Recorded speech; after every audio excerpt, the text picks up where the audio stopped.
Hello everyone, it's me Aaron and I've returned for my third drawing video and our fifth overall for the channel including Kolai's installments which are excellent. This time I'm finally going to draw a background. I said in my first video that I'd draw a background and then in the second one I kinda just lied and did a cheap Israel versus Palestine joke. Well, not today. I've gotten a new mic too so hopefully my voice doesn't sound as ill and nasally as it did the last two times, but I kinda just normally sound that way. What can you do? There's really not much to teach here, if I'm being honest. I'm not great at drawing props or detailed things or horses. Well, pretty much I can't really draw anything beyond these Poland balls. So all I'm going to do is create a three shaded gradient for the grass and a sort of bubbly looking three shaded gradient for the sky. It'll give it, depth or whatever. I'm no Rembrandt, so all of my backgrounds kind of look like this, but it's passable. And if the colors pop, it's okay to look at. The backgrounds for this comic are wholly unnecessary for the plot, so for that reason, I'm going to center it in Toronto. You'll know because of the big tower. This comic today is actually about something that I really love to talk about, and that's militant and crazy Americans, because really, who doesn't love them? I also just kind of want to talk a little bit about how America's perception in Polandball comics has kind of changed slowly too, from these, I'm using air bunnies, militant Americans. I don't just mean the Republican ones either, so everybody can relax. When I say militant and crazy Americans, I'm not necessarily just meaning the ones who dress up in tactical gear, claim to be, part of some militia that fights Antifa while they LARP around in some forest in Kentucky. Most of those guys wouldn't make it past boot camp.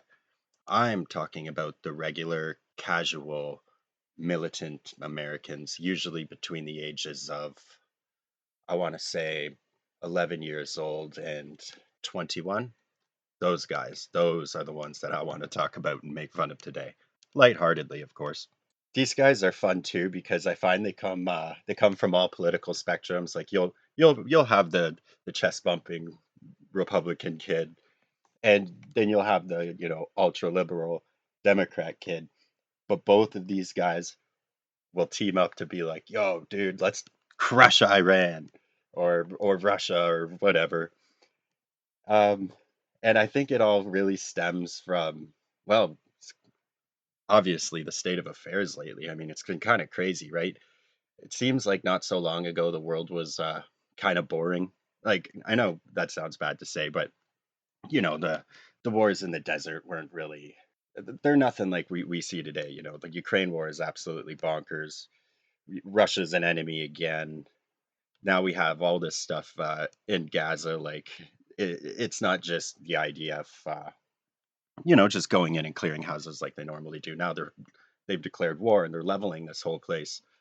And what I think I mean to get at, and what I meant earlier with the whole boring comment, is that all of these new and intense conflicts have really made a lot of people pay attention again.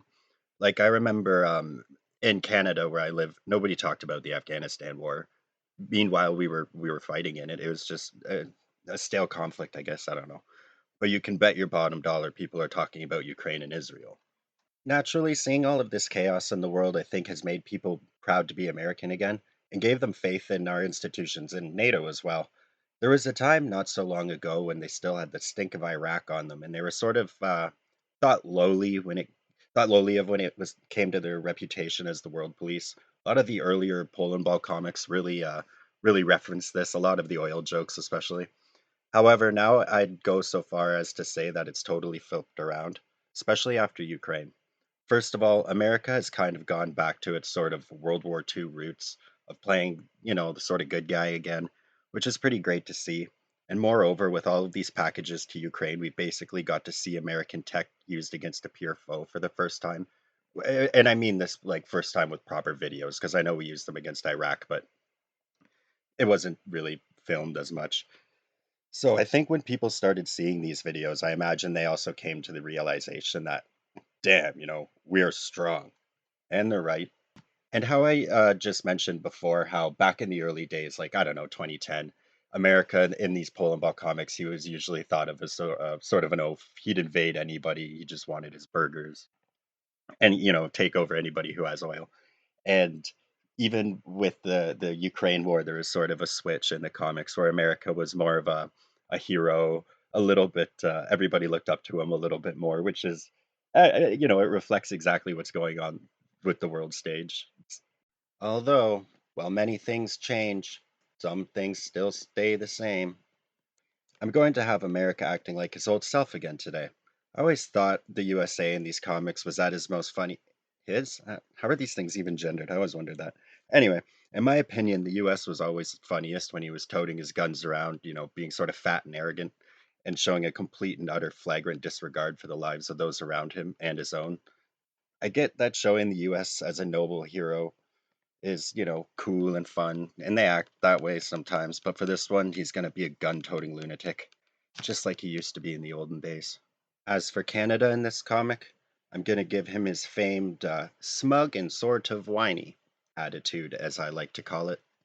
Canada has a bit more variety in how they're portrayed in these comics compared to some of the main characters, I guess you could call them. And honestly, that's pretty ironic. Britain, I find, for instance, is usually portrayed as old and bitter, pretty much, or as a kindly father to the Anglo countries, and not much more unless you're like going back in time where he conquered lots of stuff.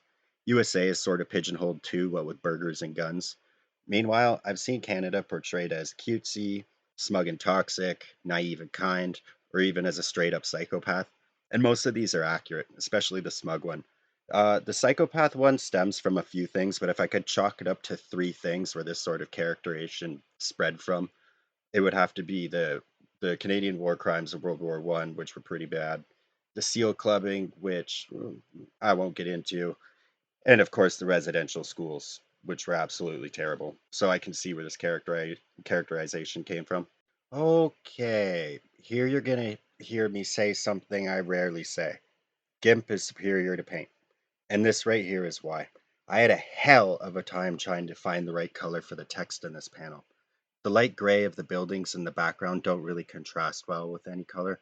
Since it's a shade, neither black nor white will work well on it either. I'd just end up going with yellow. It is my favorite color after all. Now, if I was doing this on GIMP, I would have been able to give white letters a black outline. That would immediately solve the problem. Alas, sometimes life is tough. So the dialogue here goes back to what I was saying earlier about the characterization of the US in this comic. He's bragging about having tons and tons of guns. Ignore the part that it's Canada looking disappointed. I know Canada supports Ukraine and Israel too with weapons, and I think Canadian gun ownership is like seventh highest in the world. I think that's right. I just like to use Canada as a foil to the US.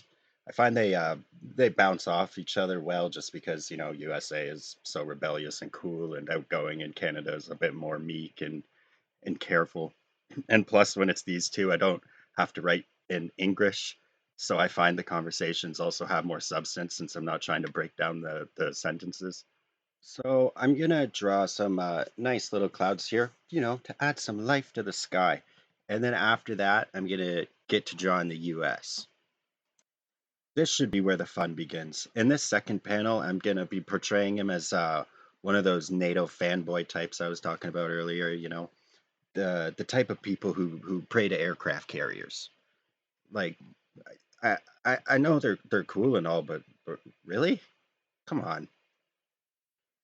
It kind of reminds me of I know this is really off topic, but that guy who was in love with his car. It was like I don't know, just some red car. I remember I think it was My Strange Addiction or one of those shows like that. And this dude would just kiss his car and well, I don't even want to know what he did when the garage doors were closed, but similar vibes with these aircraft carrier level types. When I do draw America, he's going to be shaking with rage while waving his pistol around. Now, I don't know much about firearms, so I just drew what a pistol looked like in my mind's eye. Usually it works out pretty well. And I like these sort of close up shots where I can tuck the US into a left hand corner. This way I can sort of obscure the Canton thing and I don't have to draw as many of those annoying stars. But as I was saying, I want him to look unhinged. I'm going to add some things to better characterize this. One of those will be those anime forehead vein things, the angry vein pop. And I'm also going to have his sunglasses falling off his head as he shakes around in rage. So, the reason that the USA is so passionate in this panel is because he's going to be dropping one of the meanest and baddest lines that's been making its way around the internet lately, faster than COVID made its way around the world. He's going to go on a little tirade about, how much he loves guns. He loves them so much he doesn't necessarily care if they hurt his children, so long as he can use them to hurt others, specifically Iran in this case. Then the line comes. They're about to see why I don't have free health care.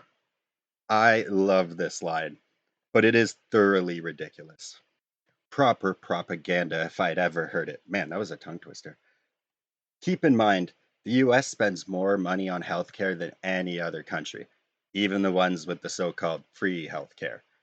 So I bet when the Department of Defense heard this quote making the rounds, they'd probably sighed a nice little breath of relief and wipe beads of sweat off their forehead. I won't lie, though, it is a catchy line. But to my dearest American friends, I do have to tell you, you guys are being ripped off, and I am so, so, so sorry. I will say, though, I am a bit jealous of the American military. Say what you will about how much it costs, it keeps us safe. And I say us because we in Canada rely on them too. Trudeau came out recently and he said that we Canadians would never meet our 2% defense spending target, in which NATO requires. That's pretty embarrassing. I guess he said it out of a place of complacency, knowing that the only country that could take us over is the US. And honestly, if they wanted to do it, then it wouldn't really matter how strong our military was because they'd just roll over us anyways. We're pretty much all clustered on their border. It's not like we'd be hiding out in the north. That's fantastical. Meanwhile, if Russia invaded, America would just fend them off. All for the small price of our Yukon territory. Fair deal. So yeah, I do understand the appeal. Just sucks that some people think that the vast amounts spent on the military are to blame for the lack of free healthcare in America. It isn't. Like most of life's problems, it can just be chalked up to greed. To end the comic, Canada is going to say what I just said, only more smugly, as it is Canada, after all. And that will pretty much bring this comic to an end. I hope you enjoyed it, and I apologize for all the ramblings. The backgrounds were fun to do, even if they were simple. Anyways, till we meet again. Oh, and here's the final product.